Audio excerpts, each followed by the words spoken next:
Ulakut, Uvanga Nikki Agiak Kumaksiutiksak, President and CEO of MMIWG2S Inuit Women of Canada. First, I would like to acknowledge we are situated on the unceded territory of the Algonquin Anishinaabe peoples. Today, we are here as members of First Nations, Métis, and Inuit communities from across Turtle Island and Inuit Nunanga. I am honored to be standing here beside MMIWG2S, Two Spirits in Motion, and the Ontario Native Women's Association.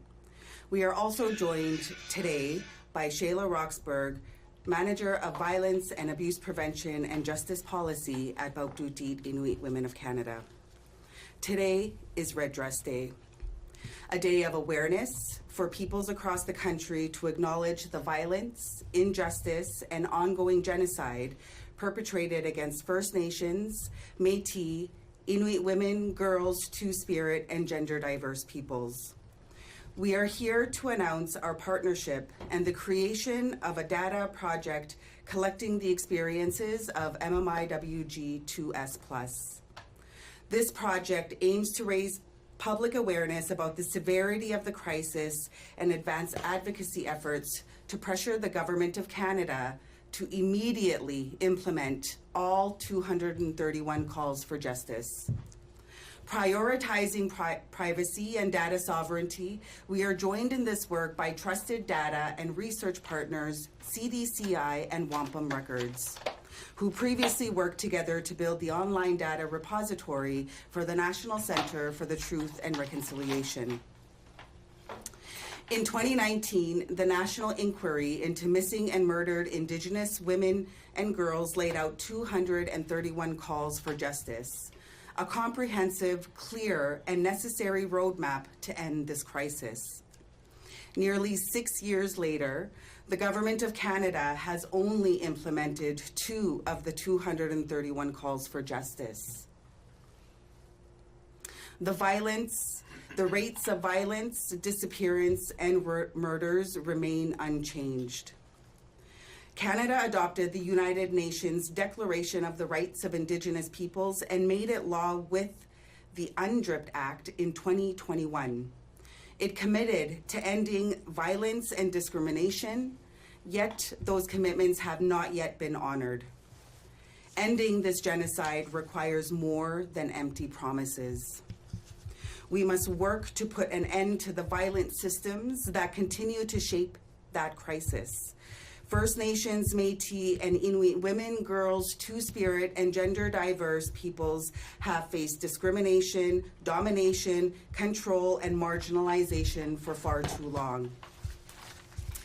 By giving a voice to missing and murdered First Nations, Métis, and Inuit women, girls, Two-Spirit, and gender-diverse peoples, we are empowered to fight back against the marginalization of this crisis.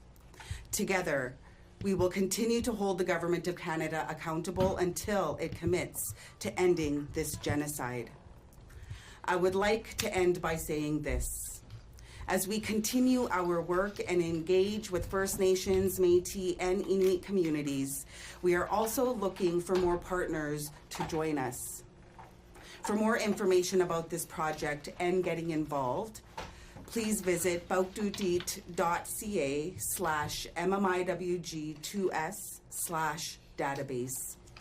Remember, as more partners join us, the scope of the data collection will grow, helping us create necessary systemic and social changes. I would like to welcome MMIWG2S, Director of MMIWG2S+ Initiatives, Kristen Gilchrist Salas, as our next speaker. Kuyanamit Matna Nakumit.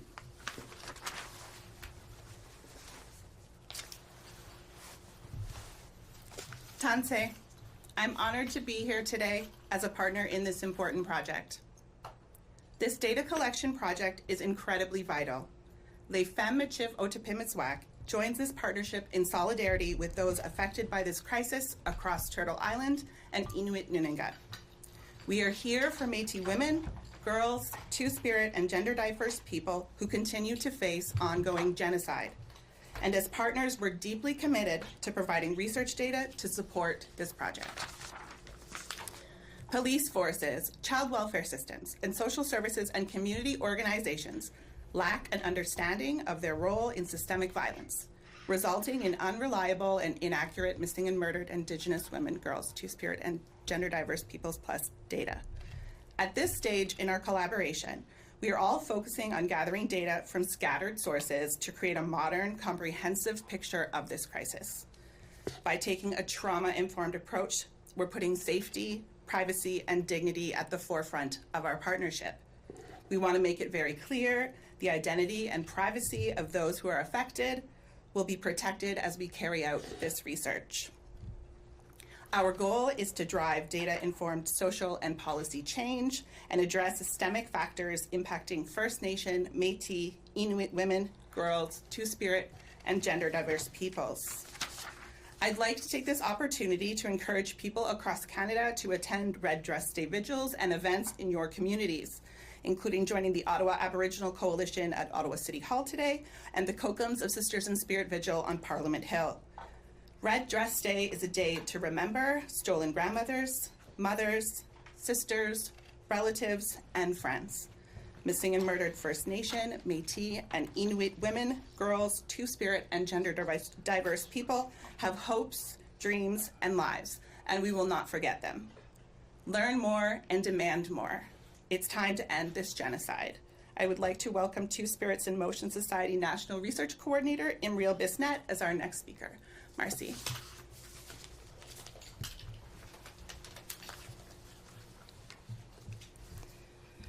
My name is Imriel Bisnet. My pronouns are ze, they, and negum, and I'm the National Research Coordinator for Two-Spirits in Motion Society. Two-Spirits in Motion Society is here today to speak for Two-Spirit and gender diverse communities that are misunderstood and critically under and misrepresented within national statistics. As Two-Spirit and gender diverse peoples, we face rates of discrimination, violence, and murder far exceeding that of cisgender communities. Police forces, child welfare, and social services are not designed to protect Two-Spirit and gender diverse individuals. These systems are a large contributor to why our communities are faced with violence and murder. The MMIWG2S plus data collected for this project is important because there is currently no national collection of quantitative or qualitative data on Two-Spirit people. We will utilize specific information, such as locations of where individuals have gone missing, to give us a clearer, fuller picture of contributing factors such as the migration patterns of members of our communities who have been marginalized and are looking for belonging, a path to living as their true selves, and a safe place to do so. This will provide us with a more robust picture of who individuals are, the lives they lived, and adversities they have faced before becoming a missing or murdered individual. We hope these stories will help non-Indigenous peoples understand who Two-Spirit and gender diverse peoples are, the lives we lead, the families we love, and the safety we deserve. Walalin. I'd like to welcome Ontario Native Women's Association CEO Cora McGuire-Surratt to speak. Baju Wabaganiquen, Indigenous Makwen Adodem, Bingweni Ashi, Anishinabek, Ndonjiva. First, I want to acknowledge all the brave Indigenous women that have spoken before me, my colleagues and my friends here today, as well as the reason why we're actually able to speak about this violence today. It's because of the bravery of the survivors that have come before us to be able to do this work for those that are going to come after us. And I also wanted to acknowledge that, as a survivor of violence and a family member, today is one of these days that it can be a trigger for us. A trigger for survivors like myself and many other of my fellow survivors and Indigenous sisters who have moved to tell their story. And these are the stories that is going to be on this project. And these stories, to be able to quantify them into systemic change. A story that many do not want to hear. A trigger for my family and the many other families today. However, we're hoping that this triggers you, the public, it triggers other partners to join us. Days like today, we hope that it will trigger systemic change within the systems that continue to harm us. Today, we want change to be able to treat us as Indigenous women, as humans. Today, we want people to put themselves in our footsteps. We want them to walk this journey with us, not for us, but alongside us. Today, we want Indigenous women to have their leadership reclaimed and to be empowered once again. Today, we want a trigger for change, and that is what this project is about.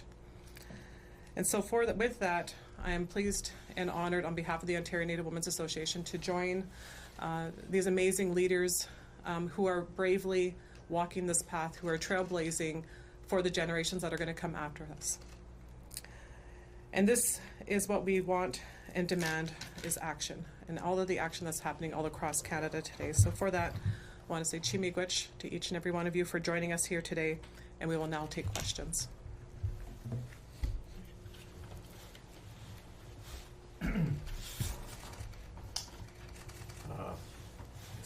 I'll go first.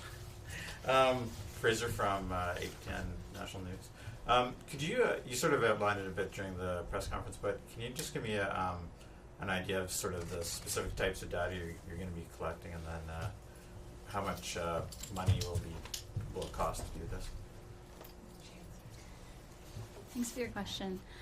So we're collecting publicly available and publicly accessible data. So we're essentially accessing available sources, like Kristen said, that are just really scattered and in various places, and sometimes people aren't even aware that that information is available. And we're bringing it together in one location. The funding that we've received has been really generous from CERNAC and ISK, and we're really grateful having been able to put together a number of funding streams to fund this project over the past year and the coming year. We're really looking forward to the project building thereafter. But again, you know, even among the calls for justice are calls for funding, and that means to communities, that means for resources, services, infrastructure, everything. We need to see more of that to make sure that projects like this can continue. Okay, and perfect. What's your name and organization? I'm Shayla Roxburgh. I work with Fakdugi Inuit Women of Canada. Okay, and maybe just as a follow-up to, there's the federal government had started a process of a red dress alert system before prorogation, all that stuff. I don't know where it's at, but would this be something that would work in collaboration with that, maybe, or? So our database is looking at time scale from shortly before the inquiry to as current as possible. One of the challenges in data collection is that documents that are immediate aren't always available already in archives and documentation repositories. So we're a little out of time for something as immediate and as important and day to day as the red dress alert, but we're happy to open those conversations and support those initiatives, and also Aboriginal Alert, which is also a very important resource in any way that we can. I might ask another question. You sort of outlined it, but how do you, what do you hope this, I have some ideas, but what do you hope this people can get out that helps them move forward, I guess, in a number of ways out of having a database like this?